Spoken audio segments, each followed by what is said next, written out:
کے لیے تیار نہیں. آذان لا يسمعون بها ام لهم آذان يسمعون بها. جس کا کان خدا کا قرآن سننے کو تیار نہیں. خدائی فیصلہ سنو, اللہ کے قرآن کا فیصلہ سنو, اللہ کے کلام کا فیصلہ سنو. جس کا کان میرا کلام سننے کے لیے تیار نہیں, جس کو میرا قرآن سن کے مزہ نہیں آتا, جس کو میرا کلام سن کے حلاوت نہیں آتی, جس کو میرا کلام سن کے لذت نہیں آتی, جس کی روح تازی نہیں ہوتی, جس کو لطف نہیں آتا, جس کو کیف نہیں آتا, جس کو سرور نہیں آتا, جو میرا قرآن سننے کو تیار نہیں, جو میرا قرآن آنکھوں سے دیکھنے کو تیار نہیں, جو میرا قرآن سننے سمجھنے کے لیے تیار نہیں. آؤ پھر خدائی فیصلہ سنو. فرمایا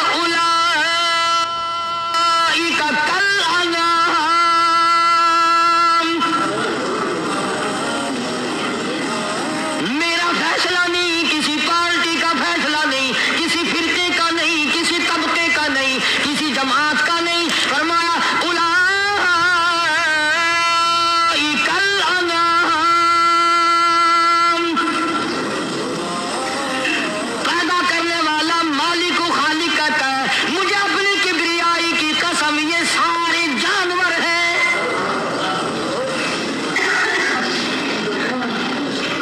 یہ سارے کے سارے جانور ہیں, یہ درندے ہیں جو ایک دوسرے کو چیر پاڑ کر کھاتے ہیں, یہ درندے ہیں جو ایک دوسرے کا خون پیتے ہیں. فرمایا بل ہم اضل, جانوروں سے بھی بدتر.